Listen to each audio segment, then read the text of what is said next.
नमस्कार, स्वागत है आपका न्यूज फ्लैश में। मैं हूं आपके साथ सलोनी। बढ़ते हैं इस वक्त के बुलेटिन की ओर और पहली खबर बताई जा रही है हनुमानगढ़ से, जहां टाउन पुलिस ने नाकाबंदी के दौरान 53,376 किलो डोडा पोस्त के साथ 4 तस्करों को गिरफ्तार किया है। हनुमानगढ़ की टाउन पुलिस ने मंगलवार को नाकाबंदी के दौरान 53 किलो 376 ग्राम डोडा पोस्त के साथ 4 तस्करों को पकड़ा। पुलिस ने स्कॉर्पियो और एस्कॉर्ट में चल रही स्विफ्ट डिजायर कार को लखुवाली रावतसर मार्ग तिराहा पर रोका। पकड़े गए आरोपी बीकानेर जिले के रहने वाले हैं। पुलिस ने एनडीपीएस एक्ट में मामला दर्ज कर जांच शुरू कर दी है। खबर फिर हनुमानगढ़ से बताई जा रही है, जहां हनुमानगढ़ के भिरानी में पुलिस ने 2 युवकों को 306 ग्राम गांजे के साथ गिरफ्तार किया है। आरोपी बिना नंबर की बाइक पर सवार थे और पूछताछ में उन्होंने बताया कि वे गांजा पीने के आदी हैं और बैरगांव के बस्तीनाथ मंदिर के पुजारी वासुदेवानंद भारती से 500 रुपए में गांजा खरीद रहे थे। पुजारी समेत तीनों पर एनडीपीएस एक्ट में केस दर्ज किया गया है। अब खबर धौलपुर से बताई जा रही है, जहाँ प्रेम विवाह से नाराज नाबालिग भाई ने जीजा के साथ मिलकर बहन की और मासूम बेटे की हत्या कर दी। धौलपुर में 17 जून को रेलवे ट्रैक और एफसीआई गोदाम के पास मिले महिला और 11 महीने के बच्चे के शवों की गुत्थी सुलझ गई है। पुलिस जांच में सामने आया कि प्रेम विवाह से नाराज नाबालिग भाई ने अपने जीजा के साथ मिलकर बहन ट्विंकल और उसके मासूम बेटे की हत्या कर दी। दोनों को मथुरा घुमाने के बहाने धौलपुर लाया गया था। महिला का गला रेत कर और बच्चे का गला दबाकर हत्या की गई। पुलिस ने नाबालिग को हिरासत में लेकर जीजा को गिरफ्तार कर लिया है। 17 जून को एक बच्चे और एक महिला की डेड बॉडी कोतवाली थाना इलाके में मिली थी। मौके पर एफएसएल टीम के द्वारा और उच्च अधिकारियों के द्वारा मुआयना किया गया तो दोनों की जो पहचान माँ बेटे के रूप में हुई। प्रकरण के संबंध में पंजीबद्ध कराने के लिए जब दोनों के पियर पक्ष और ससुराल पक्ष को पहचान के बाद बुलाया गया तो उपस्थित नहीं आए। हत्या की आशंका होने पर स्वयं थानाधिकारी कोतवाली ने प्रकरण दर्ज कर अनुसंधान शुरू किया और पूरे प्रकरण में जो प्रेम विवाह के कारण जो तनाव उत्पन्न हुआ, उसमें एक नाबालिग भाई है मृतका का, उसने और अपनी बड़ी बहन के पति के साथ हत्या की साजिश की और उसको इस जो डबल मर्डर है इसको अंजाम दिया गया।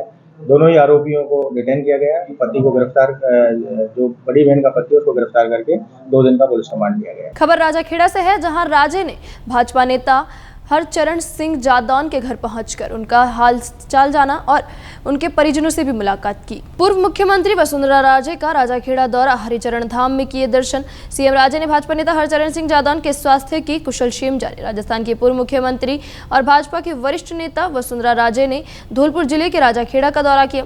उन्होंने हरिचरण धाम पहुंचकर राम मंदिर में पूजा अर्चना की और क्षेत्र की खुशहाली की कामना की। इसके बाद वे भाजपा के वरिष्ठ नेता हरिचरण सिंह जादौन के घर पहुंची और उनके स्वास्थ्य की जानकारी ली। राजे ने उनके परिवारजनों से भी भेंट की और कुशलक्षेम जाना। इस दौरे में राजे ने भाजपा कार्यकर्ताओं से मुलाकात कर संगठन की स्थिति पर चर्चा की। उनके साथ राजपाल सिंह जादौन, पूर्व जिला प्रमुख डॉक्टर धर्मपाल सिंह जादौन, पूर्व विधायक मनोरमा सिंह सहित अन्य स्थानीय नेता और कार्यकर्ता भी मौजूद रहे। यह दौरा पार्टी के वरिष्ठ नेताओं और कार्यकर्ताओं के प्रति उनके सम्मान और जुड़ाव को दर्शाता है। खबर हनुमानगढ़ से बताई जा रही है, जहां शक के आधार पर रोकी गई महिला के पास भारी मात्रा में नशा मिला। हनुमानगढ़ के संगरिया में पुलिस ने एक महिला अमरजीत कौर को 7.064 किलो चूरा पोस्त के साथ गिरफ्तार किया। एसआई प्रमोद सिंह की टीम ने रतनपुरा चौटाला लिंक रोड पर गश्त के दौरान शक होने पर महिला को रोका। पूछताछ और तलाशी में नशे का सामान बरामद हुआ। एनडीपीएस एक्ट के तहत मामला दर्ज किया गया है। खबर मकराना से बताई जा रही है, जहां मार्बल कारखानों में मजदूरों को नशा छोड़ने के लिए सलाह दी गई और धूम्रपान पर रोक लगाई गई। मकराना में नशा मुक्त भारत अभियान के तहत युवा नेता और एडवोकेट अब्दुल करीम सिसोदिया की सराहनीय पहल सामने आई है। उन्होंने मार्बल कारखानों में मजदूरों को नशे से दूर रहने की सलाह दी और धूम्रपान पर सख्ती दिखाई। नुक्कड़ नाटक, नारों और शपथ के जरिए युवाओं और मजदूरों को नशे के दुष्प्रभाव बताए। सिसोदिया शहर में घूम घूम कर युवाओं को भी जागरूक कर रहे हैं। अब खबर सावर से बताई जा रही है, जहां सोमवार को एक दुकान से 17,000 रुपए की चोरी की गई और 2 दुकानों में चोरी करने में नाकाम रहे। सावर कस्बे में बीते 3 दिनों में अज्ञात चोर गिरोह लगातार सक्रिय है। सदर बाजार, अजमेर कोटा तिराहा और केकड़ी रोड की दुकानों पर दिन दहाड़े चोरी की वारदातें हो रही हैं। चोर ग्राहक बनकर दुकानदारों को बातों में उलझाते हैं और मौका मिलते ही गल्लों से नकदी उड़ा लेते हैं। सोमवार को एक दुकान से करीब 17,000 रुपए चुराए गए, जबकि अन्य 2 दुकानों में चोरी की कोशिश नाकाम रही। सभी घटनाएं सीसीटीवी में रिकॉर्ड हुई है। लगातार हो रही वारदातों से व्यापारी दहशत में हैं और पुलिस से सख्त कार्रवाई की मांग कर रहे हैं। एक अज्ञात युवक सावर में 3-4 दिन से बहुत ज़्यादा सक्रिय हो रहा है। दिन दहाड़े दुकानों पे गल्ले साफ करता है। परसों, कल और आज 3 ही दिन इसने दुकानों से पैसे चुराए हैं। कल मेरे यहाँ से कम 15 से 20 हज़ार रुपये चोरी करके ले गया। आज जी गंदीरे के यहाँ आया है, उसको वहाँ पैसे नहीं मिले।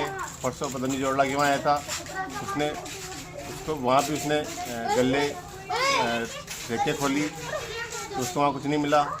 ये एक ही टी शर्ट में आ रहा है, पता नहीं कौन है। इसको पुलिस प्रशासन के पास भी गए, उन्होंने भी कहा ढूंढेंगे, लेकिन कोई संतोषजनक जवाब नहीं मिला। कृपया हमारी पुलिस प्रशासन से यही गुहार है, इस चोर को जल्दी से जल्दी ढूंढकर ग्रामवासियों को राहत दिलाएं। जय जिनेंद्र।